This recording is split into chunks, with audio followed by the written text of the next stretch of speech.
Hoy nos acompaña nuevamente Ernesto Quintas, economista, especialista en economía católica y en la corriente distributista que fundaron a inicios del siglo XX o en la primera mitad del siglo XX dos grandes, dos grandes personas que fueron Chesterton y Belloc. Vamos a continuar hablando con Ernesto acerca de la propuesta que el distributismo, perdón, o las propuestas que contiene esta doctrina para los complejos problemas de la economía del mundo, y en especial la que nos interesa más a nosotros, es la Argentina. Ernesto, ¿cómo estás? Hola, ¿cómo te va, Bueno, Eugenio? muchas gracias por encontrarnos nuevamente. La verdad que cada vez que hablas me van surgiendo preguntas, supongo no solamente a mí, sino a las personas que vean este video, que también pueden mandar sus preguntas a mi correo electrónico para después pasársela a los autores y en concreto a vos, Ernesto. Y del programa anterior me quedaron algunas preguntas o comentarios. Entiendo en primer lugar que el distributismo está muy orientado como teoría económica o como visión económica de la vida a la propiedad de la tierra. Creo que es uno de los puntos principales en lo que insiste el distributismo, ¿no? ¿O me equivoco? La propiedad de la No, no, tierra, la es así. distribución de Digamos que la base de la la base. economía debe ser las pequeñas Bien, empresas familiares dedicadas a las tareas agrícolas ganaderas, o sea, en relación con la tierra. Eh, Esto, claro, como nosotros nos hemos alejado mucho de ese concepto, claro. nos resulta, digamos, raro, ¿no es cierto? Nos Y es vemos un en poco medio raro, claro. de una Es más, yo creo que inmensidad, la gran mayoría de los argentinos no sabría cómo plantar una papa. Yo por no eso, tengo ni idea, por ejemplo, ni cómo plantarla, ni cómo cuidarla. No lo sé. pero por eso la idea no es mandar a las personas en forma aislada, digamos, a que cada uno se las rebusque por su cuenta. No, el distributismo lo que plantea son comunidades. Ah, O sea, el ser humano es una persona de naturaleza social. ¿Por qué? Porque por sí mismo no puede obtener todo lo que su naturaleza necesita en cuanto a bienes materiales, bienes espirituales, bienes, este, digamos, de conocimiento. O sea, para el ser humano el vivir en sociedad es una de las necesidades básicas. claro. El ser humano en sociedad desarrolla todas sus capacidades hacia los otros y los otros, digamos, y absorbe todo lo que los otros le puedan brindar a él. Es una ayuda mutua, es la solidaridad, el cooperativismo. Cooperativismo, sí. Que en esta sociedad en que vivimos hoy no existe, nos hemos acostumbrado a la lucha, ¿no es cierto? A la subsistencia, a la lucha por la vida. Es una sociedad de competencia, es una sociedad muy desgastante para el espíritu de las personas. Tenemos un empleo eventual con sueldos muy bajos, donde se tiene que, el escaso empleo que hay se tiene que lograr, digamos, a base de esfuerzos terribles. Eh, es una sociedad que atenta contra la paz, la armonía y el desarrollo espiritual de las personas. Que en definitiva es la verdadera alegría viene de ahí, ¿no es cierto?, en la contemplación de Dios, que es el ocio, el famoso ocio, que es lo contrario al negocio, la actividad constante para sobrevivir. El ocio es una de las virtudes, digamos, más grandes que puede tener la persona, porque es justamente cuando está cubierta toda sus necesidades vitales, digamos, de bienestar económico, de seguridad, digamos, de seguridad de ingresos. Entonces su alma puede dedicarse a la contemplación de Dios. En cambio, en el capitalismo vive inmerso en una actividad constante, desgastante, bombardeado por la continua propaganda, que es manipulación, ¿no es cierto? Porque las empresas, como lo que buscan en definitiva es el aumento de la ganancia para seguir invirtiendo en aumentar cada vez más la ganancia, es como una enfermedad, es la enfermedad de la avaricia, ¿no es cierto?, que corrompe el alma y es infinita, no tiene fin. O sea, todo lo que es extraído del proceso económico en forma de riqueza no natural, como el dinero, se extrae de lo que podría ser la producción de riquezas. O sea, se saca afuera. O sea, por lo tanto, la sociedad permanentemente está en un nivel de subsistencia, mientras que se crean enormes poderes, porque se van acumulando enormes riquezas cada vez. No sé si alguna vez jugaste al juego del Monopoly. Bueno, ahí está perfectamente reflejado lo que pasa. Cuando alguien empieza, es una mecánica, digamos, perversa. Cuando alguien empieza a tener riqueza, empieza a comprar esto, comprar aquello, comprar acá, a los demás el juego se le hace una cosa insoportable, porque permanentemente tiene que estar pagándole a esta persona, digamos, y se van haciendo cada vez más pobres. Y esto es lo que pasa en la sociedad realmente. Entonces, bueno, el capitalismo implica un montón de cosas, ¿no?, negativas para el ser humano. Ahora, yo como te escucho a vos y en principio estoy absolutamente de acuerdo. Ahora, cuando lo pienso en términos prácticos, suponete que mañana, no sé, por algún milagro de la providencia, asuma un ministro de Economía distributista. Digo, bueno, ¿qué es lo que tiene que hacer?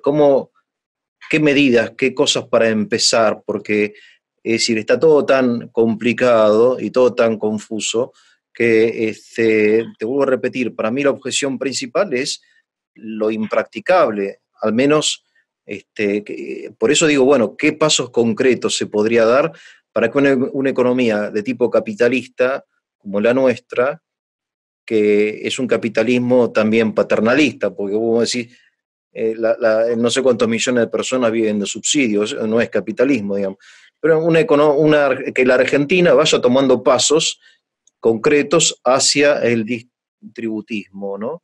¿A vos se te ocurren algunos pasos, por ejemplo, de este tipo? Yo entiendo, por ejemplo, la reforma agraria, ¿no? Algún tipo de poder distribuir la propiedad de la tierra, sobre todo las tierras fiscales, supongo, entre pequeños propietarios, ¿no? Etcétera. Vos, que sos un pensador de estas cosas y que conocedor de la Argentina, ¿no? Sos una persona que vive en el mundo. ¿Qué pasos concretos se podrían dar, por ejemplo? Mira, el Estado, digamos, que es el que tiene que buscar el bien común, tiene que facilitar el bien común de las personas, tiene varios elementos para lograr esto. El primero es el tema impositivo. Entonces, hay que tener bien claro hacia dónde queremos ir. Y entonces usar el tema de la degradación impositiva. Eso en dos aspectos. Primero, para lograr que las grandes extensiones de tierra, hoy, mira, en el sur hay, entre lo que tiene Benetton, hay en inglés Hopkins, que tiene una reserva natural, entre lo que 3 o 4 más, creo que tienen, no sé, más de, si no me equivoco, eran como 3 millones de hectáreas totalmente improductivas. Y así hay miles de hectáreas improductivas en el país. También hay grandes terratenientes que tienen, o sea, que han trasladado la locura del capitalismo de la obtención de ganancias al campo. O sea, al campo lo tratan como un commodity. Y eso es totalmente perjudicial porque para lograr esas grandes producciones que luego exportan, utilizan agroquímicos, fundamentalmente el Roundup y todos estos agentes químicos que son malísimos para la tierra y para el ser humano. Y solo ellos pueden lograr, digamos, en las grandes extensiones un rendimiento adecuado. Pero lo que hay que favorecer no es el campo utilizarlo como si fuera productor de commodities, sino para incentivar la vida, la producción y la vida campesina. Porque el hombre de campo, y como decía Virgilio, feliz el hombre que sabe de dónde vienen las cosas, es un hombre que vos no lo vas a poder políticamente corromper, porque él tiene algo por lo que luchar, algo que es suyo. Sabe de dónde vienen las cosas. No es un dependiente de un empleo eventual y de un subsidio estatal, con lo cual se tiene que corromper a sí mismo para lograrlo. Es lo que decía Belloc. Él hace 100 años predijo lo que iba a pasar con el capitalismo y acertó totalmente. Él dijo que el fin del capitalismo iba a ser el Estado servil.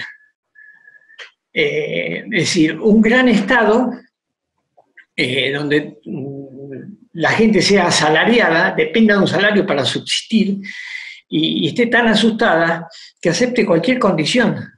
¿Qué es lo que está pasando hoy? Hoy estamos viviendo, fíjate, el postcapitalismo y el postcomunismo. Se han fusionado en una síntesis, los dos, que podríamos describirlo como el régimen chino.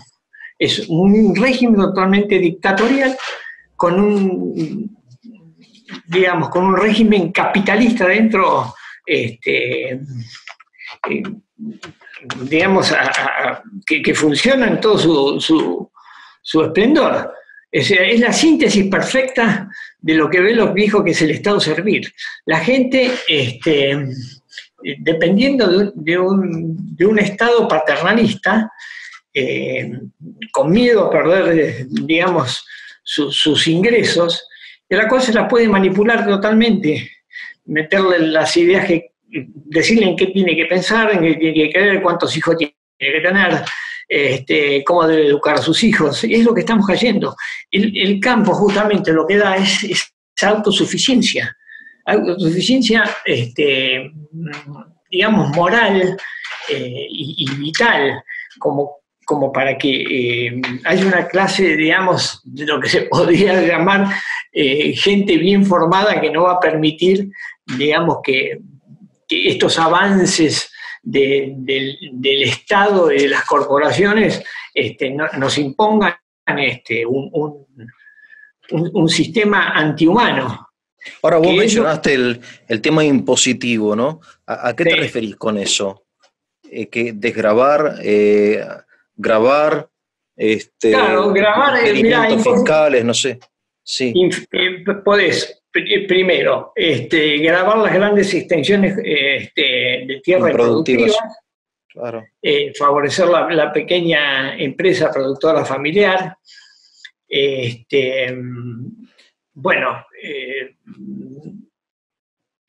después, desde el punto de vista de la reforma en sí misma, organizar, por ejemplo, comunidades que sean asistidas por el Estado hasta que puedan tener su propia autosuficiencia, que todos los organismos del Estado relacionados, Facultad de Agronomía, el INTA, todas las corporaciones, asesoren cómo se deben formarlas, dónde conviene ubicar las comunidades que tienen que preparar, armar realmente comunidades que tengan todo y diseminarlas por todo el país, ¿no es cierto? Porque uno de los problemas que tiene este país es que es macrocefálico. Claro. Diseminar comunidades productivas, digamos, con sus escuelas,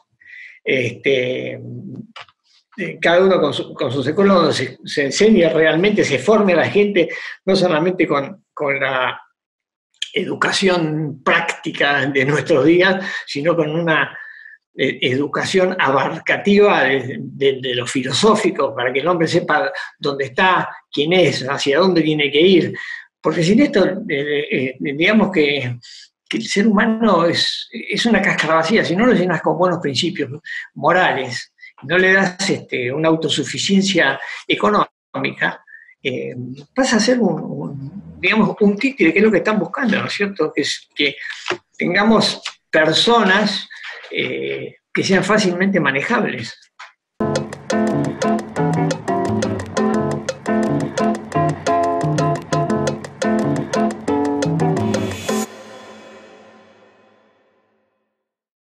¿Cuál fue digamos, la reacción de la sociedad cuando Chesterton y Belloc, y no sé quién más, supongo que habrá ido más, hicieron esta propuesta? Entiendo que fue en una época bastante difícil de Europa y eran personas ya reconocidas, porque en realidad es muy poco lo que se sabe de esto. Yo he buscado en literatura y del distributismo y no hay mucha.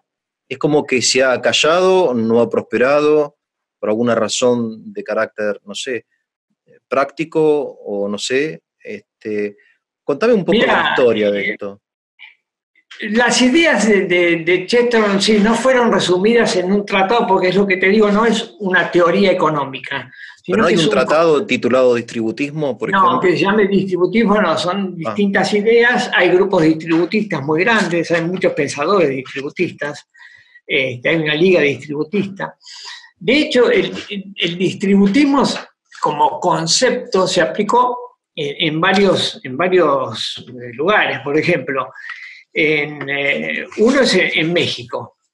En México estaba pasando un momento económico en el siglo, más o menos en el año 1945, un momento económico muy particular.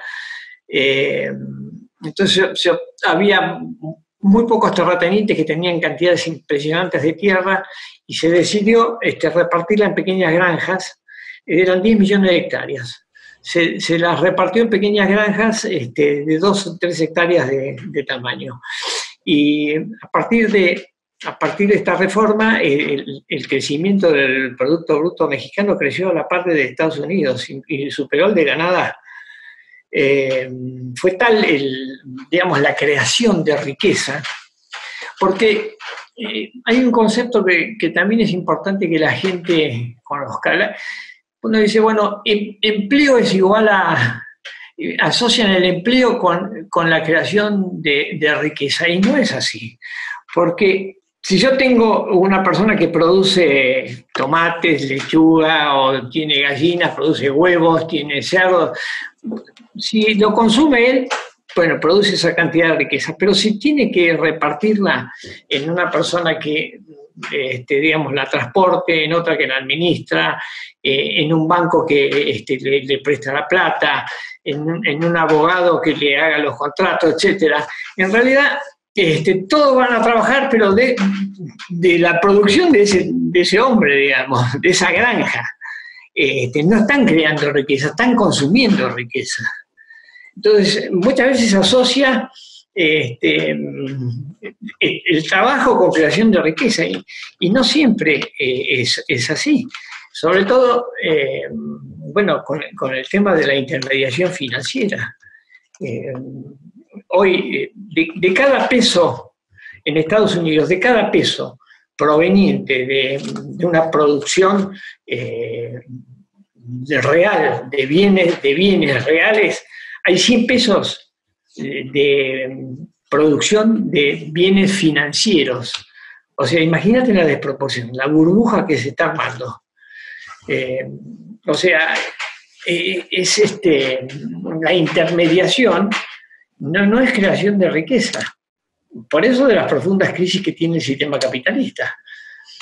Y en Argentina tenemos la paradoja de que estamos endeudados a niveles, tenemos una deuda insostenible que hace peligrar nuestros recursos naturales, y estamos gastando una cantidad de dinero impresionante en mantener una irrealidad, ¿no es cierto? O sea, se habla de la deuda, pero no se habla del problema que la produce, que es la falta de riqueza. ¿Por qué nos endeudamos? Porque no producimos lo que consumimos. Y los gobiernos, ¿qué hacen? Simplemente tratan de lograr unas condiciones tales que nos puedan seguir prestando. Estamos pagando en este momento, la Argentina está pagando por mantener una ficción por deuda interna, ¿no? En lo que se llaman las LELIC y los famosos pases pasivos, que es, digamos, plata que se le presta al gobierno y por el cual se pagan enormes intereses, pero estamos, creo que si no me equivoco, 26 mil millones de dólares por año estamos pagando de intereses a corporaciones de bancos, que es el resultado de no saber cómo producir riqueza. 26 mil millones de dólares es una cifra que yo la pusiera en el círculo productivo de la Argentina, sería realmente extraordinario, ¿no?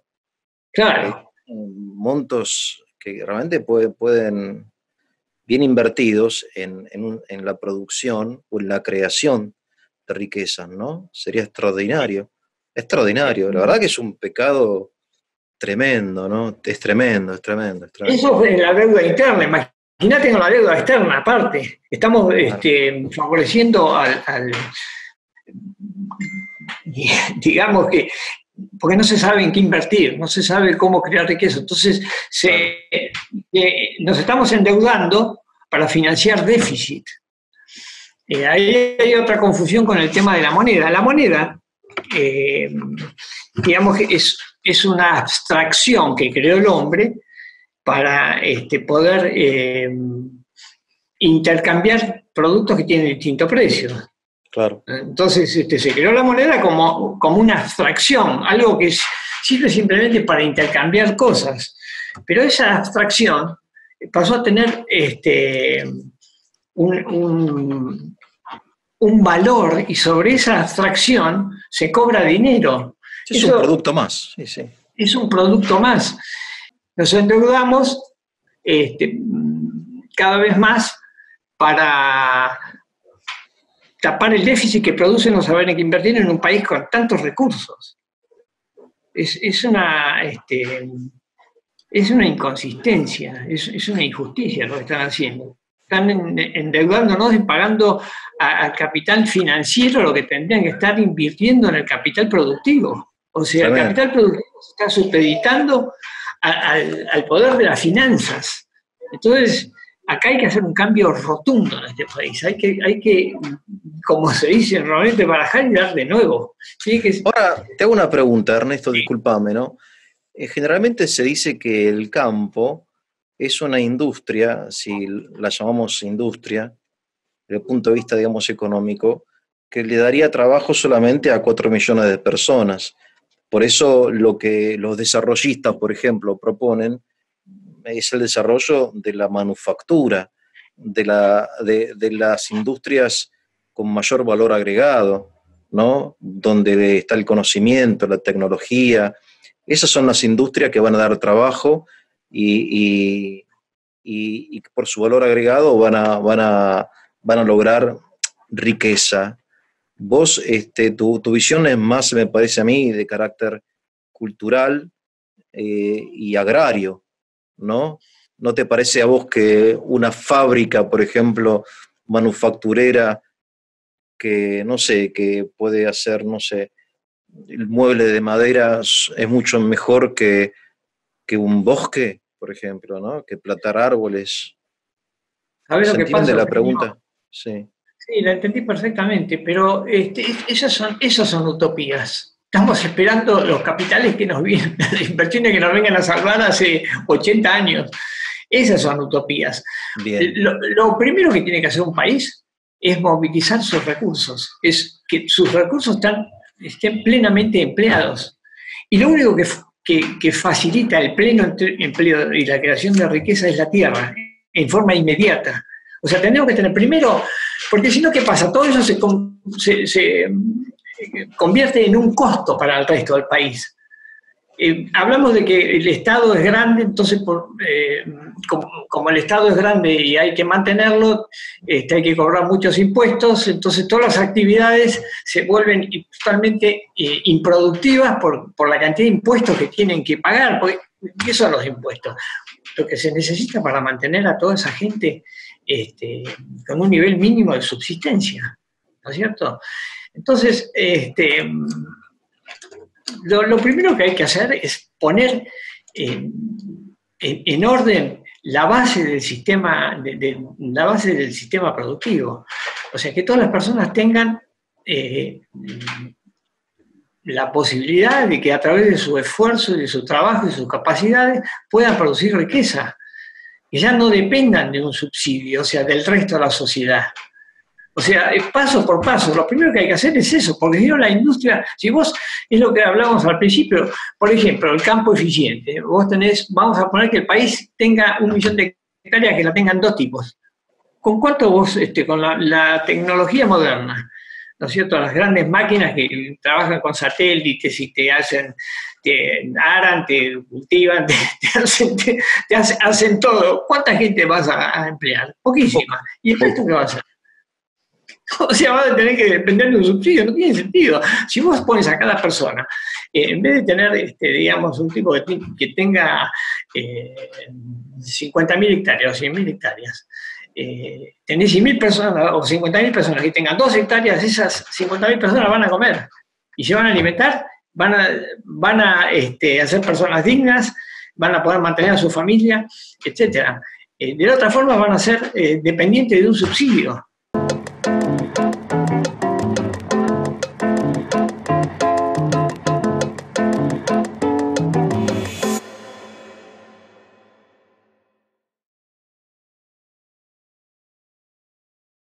Se puede visualizar lo que vos decís. El tema es que la gente quizá prefiera estar viendo televisión y recibir un subsidio antes que levantarse a las 5 de la mañana y arar la tierra. Esa gente no va a tener un tractor. Mira, es Sí, malo que no van de, ellos van de que, no, gente, estamos, como me dijo un amigo mío, el bienestar es un camino de ida, no de vuelta. O sea, cuando uno está en el bienestar de la ciudad y de la televisión y qué sé yo, del aire acondicionado, el campo es un trabajo precioso, pero esforzado. Andaba a ordeñar una vaca a las 5 de la mañana. No sé. ¿Se entiende? O Mira, sea, son aspectos que de repente, yo digo, vos le das 2 hectáreas a un tipo, al año la vende y vuelve al conurbano. Yo quiero 2 hectáreas. no creas, ¿No? mira, ¿No? Bien, bien. Mejor que no. Prefiero no, equivocarme. hay mucha gente que está con deseo por sí mismo, ¿no? De ese tipo de vida. Ajá. Eh, que necesita un poco, digamos, cierta infraestructura, cierta facilidad por parte del Estado, pero que están con muchas ganas, muchísimas ganas de volver, de salir de las grandes ciudades, porque Sí. vos decís, sí, tiene que levantar a las 5 de la mañana, pero y el tipo que tiene que viajar 1 hora y media para ir al centro a trabajar y tiene que perder 1 hora y media de tensión terrible con los semáforos, con esto, con el otro, Sí, para ir a obvio. llevar a los chicos al colegio es una odisea, para ir a hacer las compras es una odisea. Pero ese es el Tampoco. laburante, no es el subsidiado.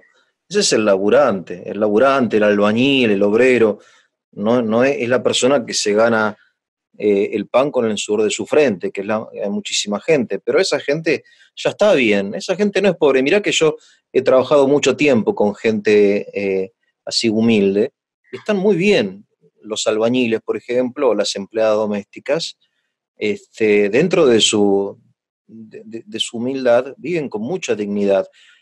Y muchos han venido del Paraguay, donde vivían en el campo, pero la pobreza era tan grande en el campo, y eran propiedad de ellos, eran finquitas de ellos, y la falta de estructura, de infraestructura, de hospitales, de escuelas, qué sé yo, era tan grande que, bueno, que cayeron en el conurbano y están mejor que en el Paraguay, ¿no? Porque en el fondo cuando uno hace una elección termina decidiendo no por el bien común, sino por el bien propio, para su familia, digamos, ¿no? Pero lo que vos decís es muy hermoso y, y bueno, pero es cuestión de insistir, de insistir. Viste que las ideas es como la gota que horada la piedra, esto no es de un día para el otro. Claro, Son ideas nuevas que exacto. a principio parecen utópicas y después va viendo que, bueno, que es muy real. Se ha hecho en México, vos decís que en México se hizo, ¿no? México se hizo, Bueno, mira, aunque parezca contradictorio en la China, bueno, Mao Zedong era una persona que quería abolir la familia. Para él la familia era una, digamos, molestia para alcanzar la productividad. Y había abolido casi las pequeñas granjas, la pequeña comunidad agrícola las había abolido. Cuando muere Mao Zedong se vuelve a reimplantar, se crean casi 4 millones de granjas productivas familiares y la economía tuvo un boom impresionante. Se crearon mira, casi 400.000 empresas manufactureras de todo lo que producía el campo. Tuvo un crecimiento exponencial la economía china. qué bien, ¿eh? Qué bien, qué lindo. Bueno, por ejemplo, otro ejemplo es Israel. Israel, Claro, cuando se creó Israel eran 900.000 personas y hoy en día son casi 10 millones de personas. claro. ¿Y en base a qué pudieron desarrollarse? Bueno, justamente con las pequeñas granjas, con los famosos kibbutz Los kibbutz, sí, sí. productivos. Por eso pudo crecer de esa forma exponencial y no tener problemas de alimentación. Produce casi todo. Y eso es una tierra totalmente infértil, Es muy seco, sí, sí, sí, sí, sí. semiárida y árida en otros lugares, pero han desarrollado una tecnología justamente de riego por goteo Claro. y otras cosas como para que se pueda sembrar y transformar lo que era un desierto en un vergel. Es la realidad y es lo que se puede hacer acá. Vos decís el caso de Paraguay, pero justamente el tema de las grandes explotaciones agrícolas con transgénicos y usando productos químicos, ha expulsado a la gente del campo, porque entonces, ¿qué pasa? Los precios, digamos, del campo solo le alcanzan a esa gente que produce de esa forma, en grandes Claro, cantidades, no claro. al pequeño productor. También eso hay que modificarlo con impuestos. Hay que ponerle Claro. impuestos a las grandes producciones, crear comunidades con hospitales, con escuelas, etcétera, etcétera, etcétera. Entonces, no es que vos vas a mandar a una persona al campo, viste, aislada. No, se van a hacer comunidades donde en vez de la competencia tenga la solidaridad, el cooperativismo para luchar contra los monopolios, los grandes poderes financieros. Entonces sería, digamos, transformar la vida en algo más humano, en algo más humano. Que eso es lo que aspiramos todos, ¿no es cierto? Algo que esté basado en el hombre, que el hombre no sea nada más que un animal de trabajo, que pueda completar, digamos, todas sus potencialidades, las espirituales, la inteligencia, que tenga tiempo para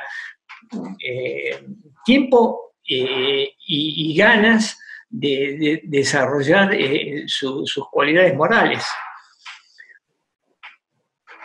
Es una concepción distinta. Claro, Es es una algo concepción distinto. distinta del Claro, hombre. ahora vos empezaste hablando de la finalidad de la economía. Si la finalidad de la economía no es enriquecer a un grupo de ya ricos, sino el bien común, entonces ya todo cambia. Y si el hombre no es una máquina de trabajo, sino un ser creado a imagen y semejanza de Dios y destinado, como vos insistís, ¿no? Al ocio, a la contemplación de las cosas hermosas y en definitiva de Dios, todo cambia. Es decir, detrás del distributismo, entiendo, hay una visión cristiana del hombre, ¿no? No una cosa materialista, mecanicista. Pero me parece que está lleno de cosas muy sugestivas, ¿no? Realmente. Decime, y te hago una última pregunta, Ernesto, en este segundo encuentro. Ya en el distributismo ya identificamos algunas cosas, una visión integral del hombre, después la insistencia en el arraigo, en la tierra, ¿no? Aquello de Virgilio tan lindo, feliz el hombre, donde que sabe cómo y es. sabe de dónde vienen las cosas. Está muy bien, la verdad que Virgilio, claro, porque los chicos piensan que la leche viene de un sachet de leche, no saben que viene de la vaca, nunca vieron una vaca. ¿No? Es decir, es muy hermoso. Y después el tema de la distribución de la tierra, que para la creación de pequeños propietarios, ¿no? De pequeñas granjas que se van, bueno. Pero, ¿y qué otra idea fuerte? Hay una última aclaración, sí. Que el hombre no es realmente libre si no dispone de los medios necesarios para subsistir. Si él no dispone, no es libre. Eso es algo que hay que tener claro. O sea, tiene una esclavitud hacia lo económico, que lo saca de su ser, digamos, ¿no es cierto? Porque lo convierte en una persona temerosa. Porque otro de los males del capitalismo, digamos, de las grandes producciones así, sin ningún tipo de restricción moral ni ninguna restricción con respecto al orden natural de las cosas, ningún aspecto de solidaridad hacia el prójimo, crean sociedades competitivas y que deterioran el alma de las personas, ¿no? Los convierten en seres totalmente triviales, si querés, superficiales, pues están permanentemente bombardeados y manipulados ya desde chicos con la propaganda. Las grandes organizaciones que ya no hacen, digamos, no producen nada más que producto, te venden toda una imagen.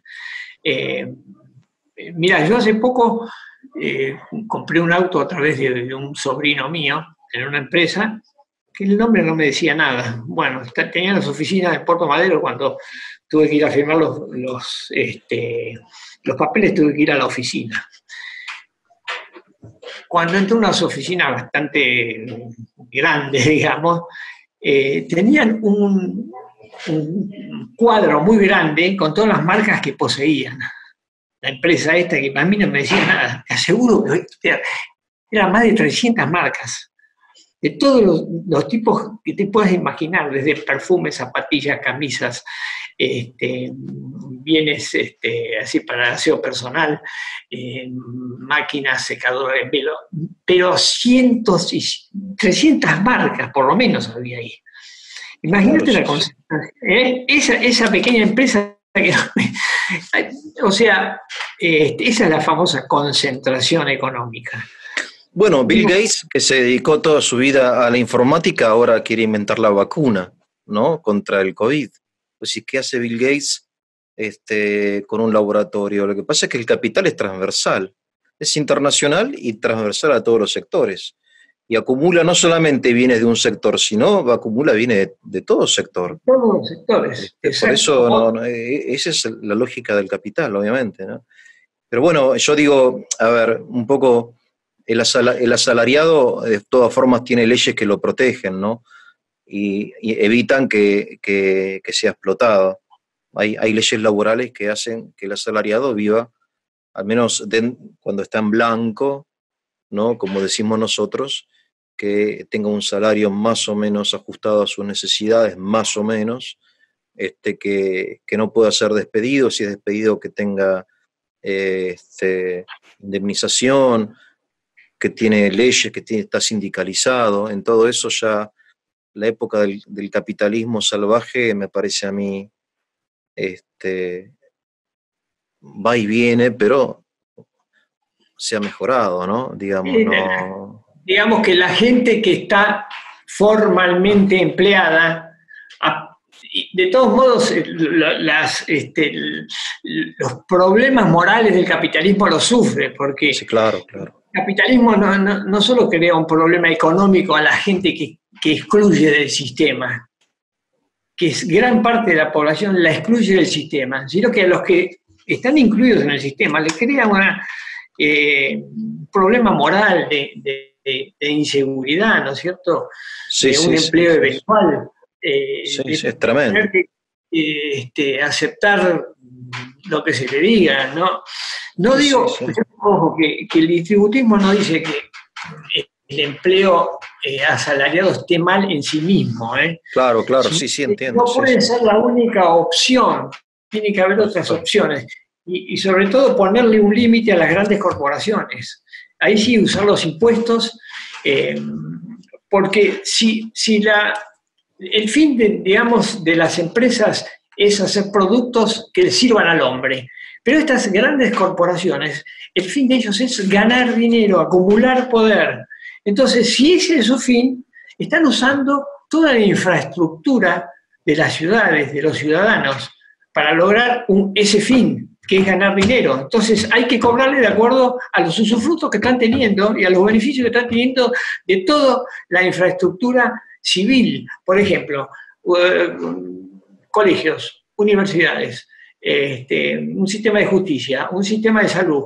Ellos tienen todo eso armado, digamos, que para la gente común, para el ciudadano común, ese es un beneficio, pero para ellos que tienen como objetivo el ganar dinero a costa del resto de la sociedad, o sea, de extraerle parte de la riqueza al resto de la sociedad, hay que cobrarle lo que están usando. Entonces, hay que ponerle un impuesto a la riqueza que sea proporcional a las ganancias que tienen, y no de una empresa. Digamos, si una empresa se dedica, tiene varias otras marcas y está en varios mercados, sumarle todo y decir, bueno, vos estás teniendo esta ganancia, entonces vamos a cobrar el uso que estás haciendo de toda la infraestructura civil, digamos, de la sociedad. Los caminos, están usando los caminos, están usando todos los servicios elementales que tiene digamos, eso sí, poniéndonos en una igualdad, en una paridad en la naturaleza de lo que se está haciendo. Si ellos están ganando dinero a costa de la ciudadanía, bueno, la ciudadanía le va a cobrar lo que está usando. Entonces, poner un impuesto a la ganancia que sea creciente respecto a la ganancia que tienen. Ernesto, bueno, te agradezco muchísimo por este diálogo. Voy a proponerle a los que nos vean que te envíen preguntas acerca del distribucionismo, acerca de la historia, de las ideas, de las aplicaciones prácticas que han tenido, porque, te voy a insistir, nuestro ciclo se llama ¿Qué debemos hacer? O sea, no es simplemente informativo, sino la intención de estos ciclos de videos es para que tarde o temprano estas fórmulas tan sanas, basadas en el sentido común y en la dignidad del hombre, finalmente se apliquen en la vida real, ¿no? Así que bueno, te agradezco, te mando un fuerte abrazo y estamos en contacto. Muchas gracias, ¿eh?